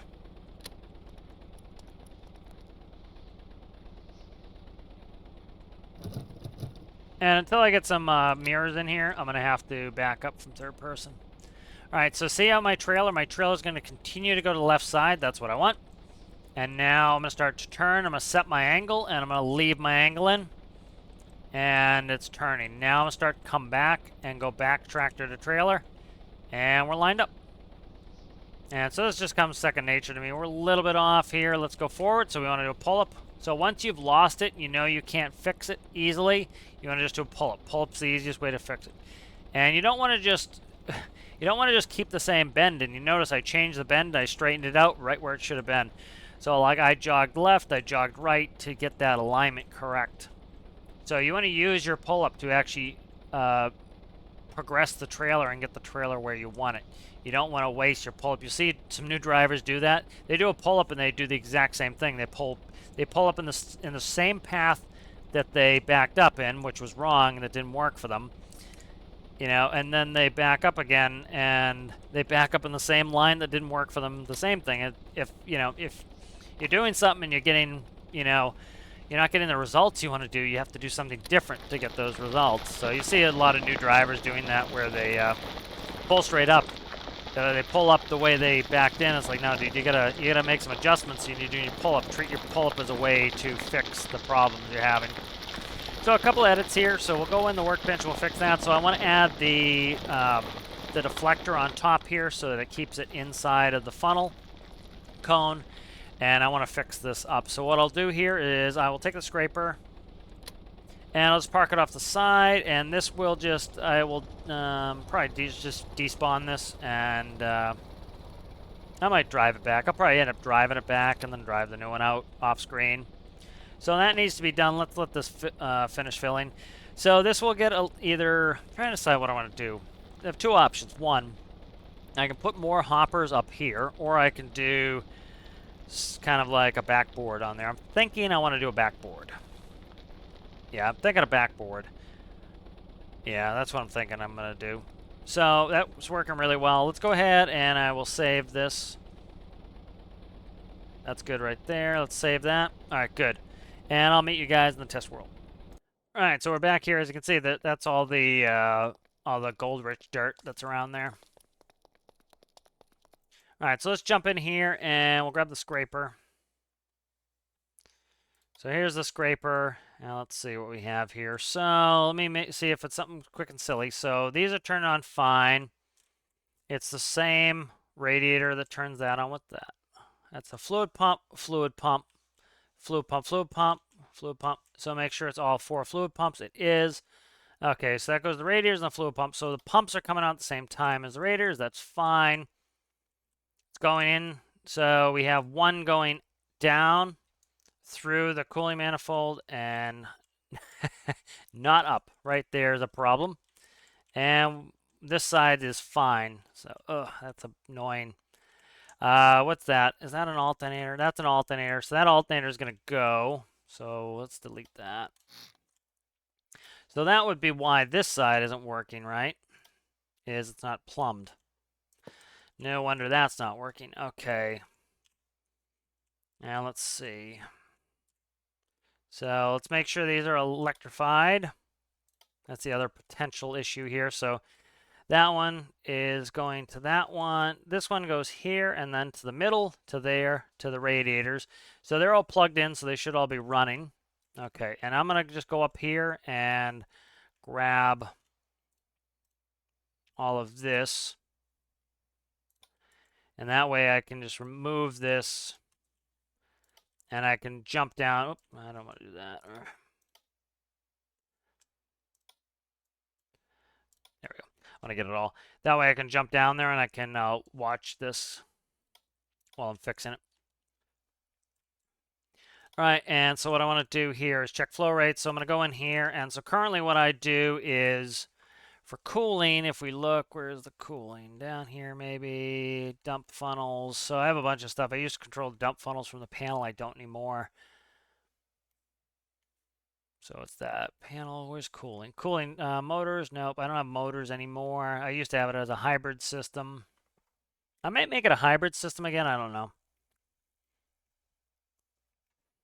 Just to add more spinny. I don't know. Let's see. Where's cooling? Clutch. What the hell is cooling? Radiator right here. Okay, that's cooling. All right, so if it's greater than 100 is what it starts. So I'm going to go if it's greater than 0, and that will start it up. And so I need to check flow rates.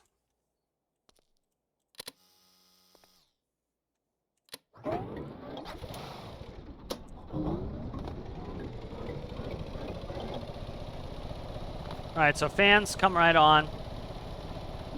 We have good flow rate there. So what it was is because this one was disconnected, it was causing the water to completely run out of the system. So we have good flow rates now. So that was all the problem was. We have electricity on. This is the test world, so yeah, let me check this. So I'm down to 1 alternator now, so I have to check something here. So I cut that alternator to get this to run, and now we only have 1 alternator. This is fuel pipe here. And that is now we just have the 1 alternator. And it's not connected to anything, so that would be why the battery's going down. That's connected. Okay. Probably, I think it's probably because it was connected. I bet it was connected before. All right, and are you connected? You are. Okay, so let's check it now and see if it's running now.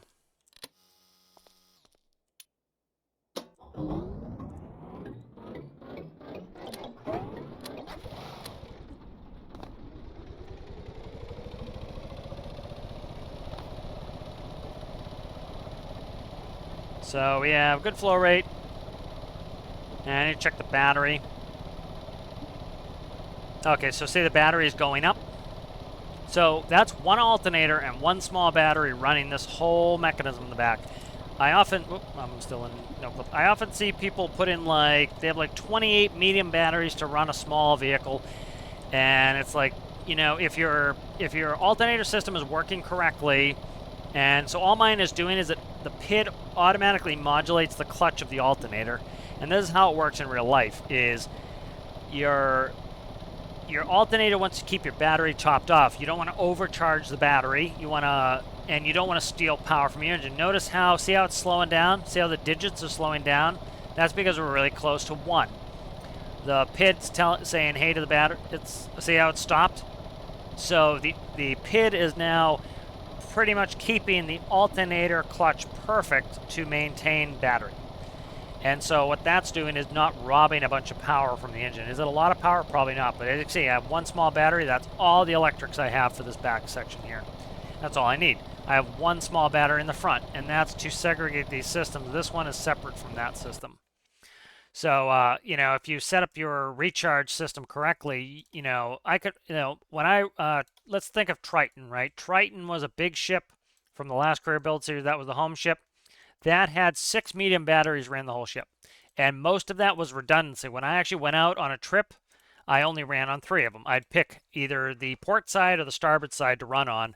I don't need all of that battery, and so that's something to consider, is you probably don't need as much as you may think you need. All right, let's look at some stuff here. All right, let's see what I can cut out from under here. And so this is a fuel tank under here. As you can see, that's our fuel tank for running this system here. So can't cut into that. We have the track here. I can cut there. Cut this through axle here. And what is that one? I think we're only 2 here. Okay, so we're only 2 there. So if I raise this up, I can put in a bunch more storage. So let's do that. And it actually allows me to cover these. I put these transponders on just to cover those holes. I don't like those holes on there. And then these, I actually want to paint. Symmetry, come on, man. Symmetry, paint those black there. Give us a little bit of contrast. I saw right here was a paint issue that needs to be fixed. Okay, good. So let's go ahead and we're going to raise this hole, Johnny. Yep. And I think that's it. Yep, that's it. Let's cut this, and we want to raise it up 1. Let's raise it up 1. I think that should give us the clearance we need to get in all I'm going to put in anyway. If I raise it up 1 more, we could do even more. Let's do it.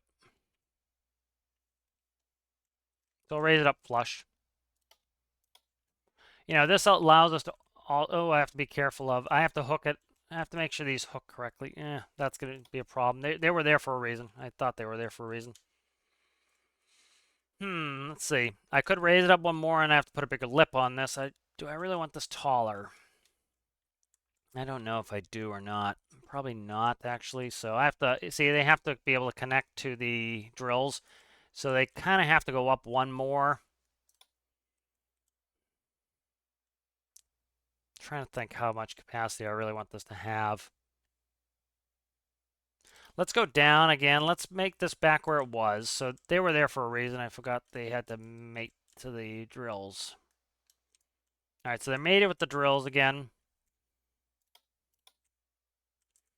All right, so we can add a little capacity. We don't have to add a ton. So if I do it like this, I can add, let's do duct. See how much I can add.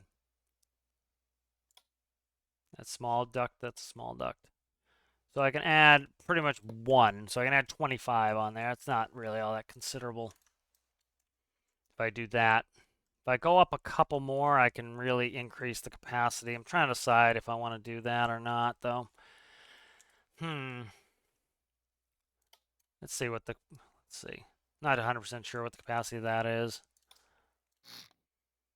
What's a medium? See, the problem is I think they start sticking down more. Yeah, see?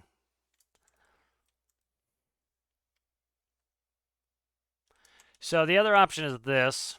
We grab this and we move it up a bunch.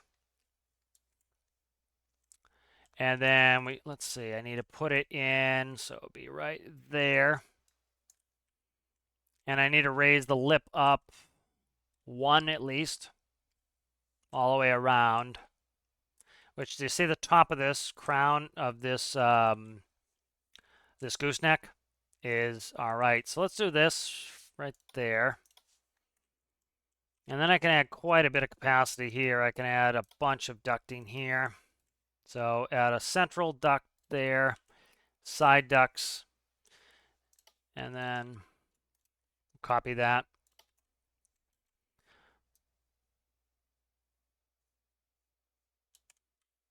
All right. And that needs to be that way to connect it.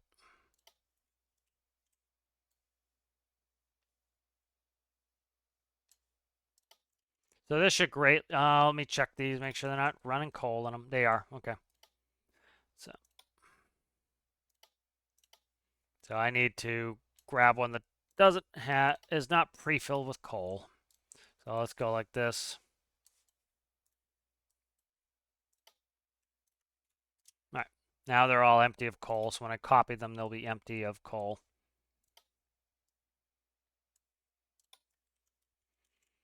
So this greatly increases the capacity by a lot here.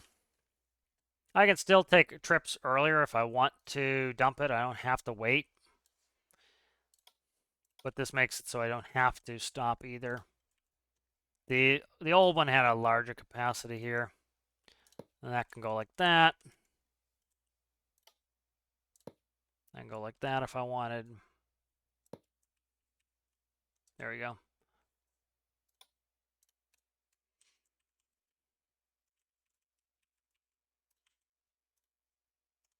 I want these merged. Come on, merge. There we go. And then merge this to the body.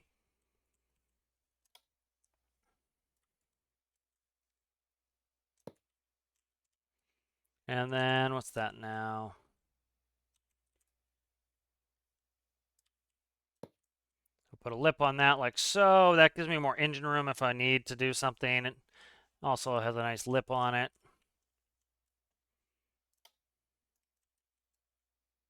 That can be cut there.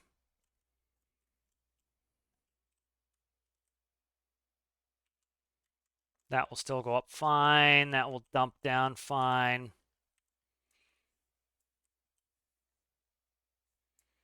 Let's see how I want to treat this area here. So these are all 1x2s. So I think what I'll do is cut these. Do a little paint in here. And then I'll do let's see, how many spaces do I have? 1, 2, 3. So I need to save one space essentially. So we'll make just a straight wall here. Ah, come on, don't do that, you scum. All right, and let's cut across here. That's 2, and then that's actually, that was where I wanted to be. Okay. Now we'll do 1x4 wedges here. There we go.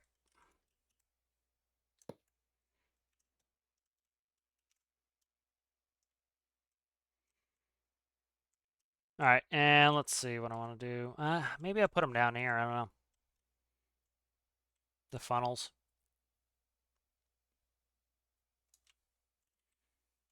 I don't know if I want to put the funnels down there or not. Let's see.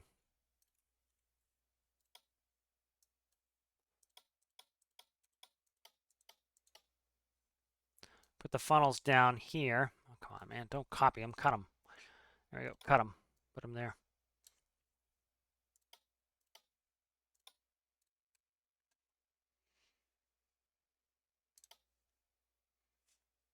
And of course, it's the elusive 1x3 here, but we can go like that. Go across the top like so. And then I can't go over this armature here, but I can go here and then kind of just put a, kind of like a shielding in almost. Like so. And I kind of like this all the way at the top. So, okay.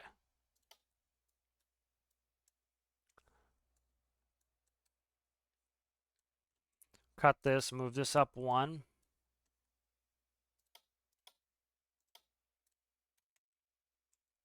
You know, that would be kind of shielding to protect the engines. And then I can actually move all this up and put, I don't need another alternator, but I could put it back in there if I wanted. Let's go like this. Let's delete that. And then what we can do is go from here across there. We'll cut that, move it up 1. Because I was having space problems earlier. And so this definitely alleviates that. We'll cut this. Manifolds. Like so. All right, that fixes that. And then this is my exhaust deletion because I was having exhaust problems earlier. So that fixed that anyway. All right, good. So that should fix that. Then I'm not too happy with this having nothing above it here, but I think we'll be fine.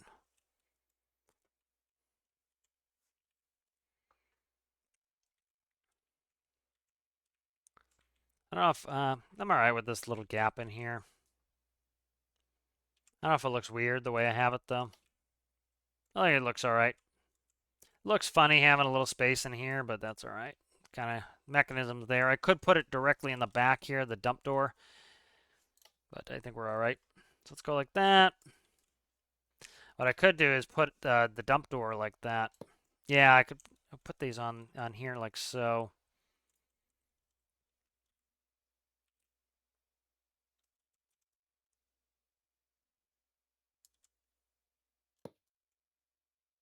Then that will lift up and will occupy that space there. So I need 1 gap there, but I could seal this off like doing this way. Let's try that, see how I like that.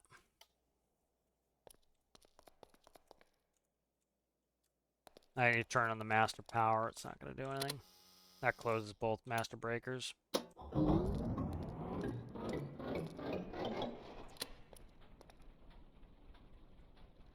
So it's hitting on something. It doesn't like something. Okay, I know where it's hitting. Okay. So it's right here, this joint here. So what we'll do is this will become,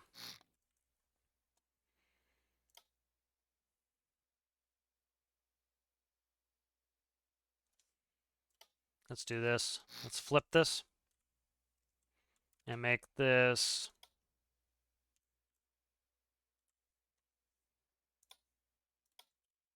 go 1 across the bottom here. And then we'll make a 2x wedge going up like so. Actually, I don't want the 1 across the bottom, but that 2x wedge is fine where it is. That gives me a smaller collision area. That's fine like that. I could make 1x3 XML blocks. That's something I could do. That will then raise. It's going to go up and in that space. Yeah, that would be fine. And that should fix that. And then maybe what I'll do is I'll cut this out just preemptively to make sure this isn't going to hit and go like this. Take a 1x wedge here. And this will go across like so. And that will give me two smaller collisions that I'll probably not want to hit now. All right, let's try it. So you see it's not hanging up now. So that was the issue. Okay. Nope, now we're hitting. Now we're hitting. What is it hitting on? Trying to see what it's hitting on. Want to see what it's hitting on. So try to see what it's hitting here.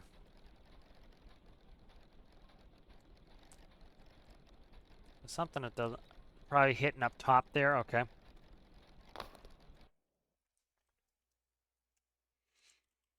So let's see. So what's that? Maybe I can put some 1x4 wedges on here and have it not act the fool. Because again, the collision on the tip of these is very small.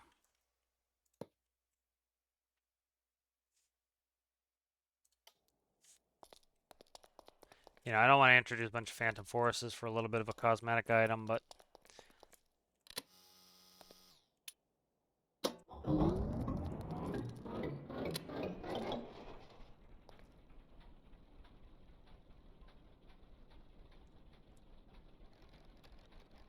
Alright, so that, it does not like that at all. So let's get rid of this. See if that's the issue. Probably is. Keep forgetting here, just... Infinite electric. It's like having to go in the cab and turn it on.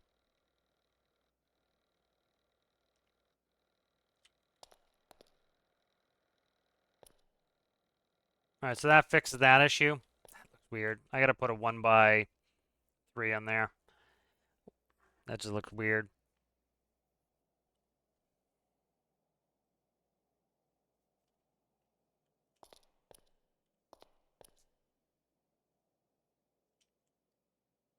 I'm overthinking it, trying to make it too, you know, make it look a certain way. Let's get rid of this. Let's leave that naked how it was, and then what I'll do is I will add these across, all across there. And then maybe I'll XML a block in here to cover that. Let's do a couple painty things that are going to bug me. Okay, under here is yellow. That's got to go. And then you see my madness here. This here is black, and then this one is yellow. That needs to go. All right, good. So that's fixed.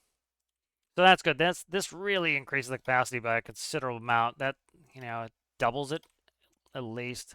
More than doubles it because I have one silly one sitting under there. But that increased the capacity. You know, I can always take a trip. So one reason I do this, I can always take a trip earlier up there if I want to, but I can also hang down there longer. So if I really want to kind of get up there quicker and, you know, do more trips up, I can. I can always fill it halfway and go up if I'm kind of bored just sitting mining. So that's fine. So let's go ahead and save this. So make sure I don't save over the wrong thing. So right here, this one's getting saved there. And then what was the other thing I want to fill? Fix the, let's see. What did I call it? Did I call it conveyor? Auger. Auger trailer. Okay, so the auger trailer, I have two options. One, I can put hoppers across, or I can go ahead and put some kind of backboards on there. The backboard would kind of look like this. And that would bounce off of that, and it would go in. Kind of leaning towards that, I'm thinking. Just get the color right here.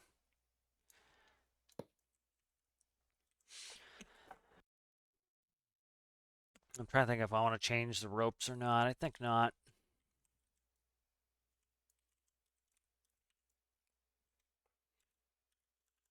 what I could do is go backboard around like this, because that's going to be within the scope of it. Let's try something. I don't know if I'm going to care for this or not. We'll see.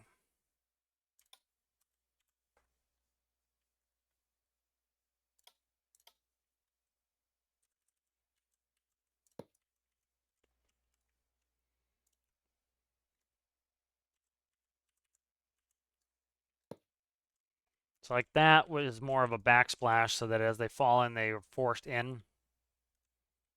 Kind of liking that.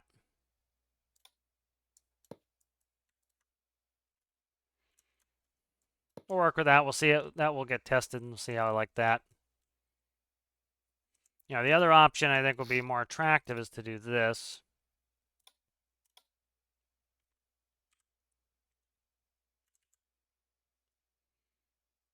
So I'm trying to think, do I do this? I think I probably do it like this. And then do a 2x2 here.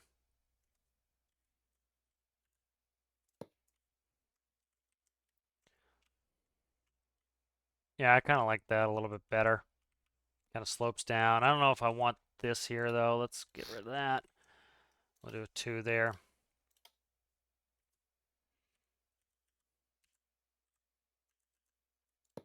So go like that, and that will, funnel that in a little bit better. So fewer will fall out. I'm trying, I don't know if I should be worried about having issues with it falling or not. With ropes, having the ropes on there or not. Let's do the ropes up higher. Trying to think if that's a good idea. Probably is.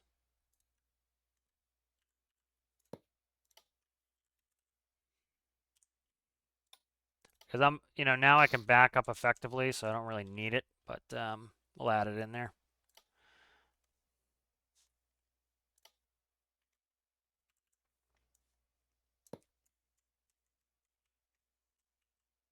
Yeah, that looks pretty good. That's just like a funneling device to keep it in there. So I'm kind of digging on that. That looks pretty good. Save that. All right, so that kind of fixes those two issues, and so that's pretty good. I think we're good. So next episode, probably, off screen, I'll swap out the old scraper for the new scraper. It was that one pipe piece missing where the alternator was that caused it so that essentially it spit out all the water from the system. And so we lost flow. So actually, I need to go back in. This is save. So if we remember, when I played with that scraper, I changed this temperature. So I'm thinking we could probably have it come on at 100 again. So it doesn't need to always be on, have it come back on 100. If that caused me problems, what I'll do is lower that down to 30. And what that will allow me to do is the fans will stay on as, say, we're traveling up, and it will allow me to cool that water back down. Let's go down. Let's set it to 90 just to be safe. I don't want to get all the way up there and have it overheating problems. This way, I have to drive it down, I have to drive it back. This will save me from having to worry about that. So I think that was some good progress. Pulled out at least 900 something units of iron. They're in the dump truck. And then once that dump truck is filled, I'll go ahead and launch the train, bring the train down there. And the train will have this auger trailer, or this conveyor. I keep calling them different things. This train car conveyor here, as you can see. And so this train car conveyor was set up for that large dump truck, so it has more of these. And it will help to do that. I might want to put a backboard on this one as well. I might just do a backboard, I don't know. That has 4 funnels, that has 4 hoppers, so it should fill. It only has 3 funnels going out, so it could get backed up. There's a lot of capacity in here, as you can see. And so this one goes on one of the rails, and then it's turned 90 degrees like the other one we have. And it then fills up the train car, which is on. So what you do is back this all the way down one of the tracks. You would drop it. You see it has a very long neck on it, a very long connector. You would back this down the tracks and drop it, then pull forward, go on the other track, and then this would dump into your waiting train cars, and you leave it there, take it with you. So I think this is pretty pretty much set up to go. I think this is all going to work well, and we're moving ahead with having issues there.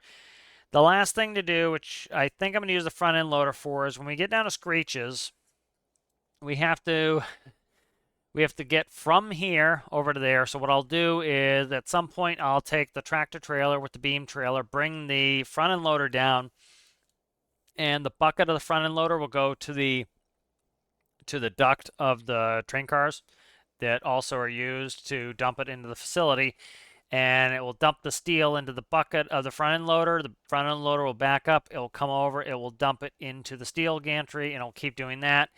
And I think that will add some more fun to it, and it will be somewhat realistic. So I hope you guys enjoy that, and I'll see you in the next one.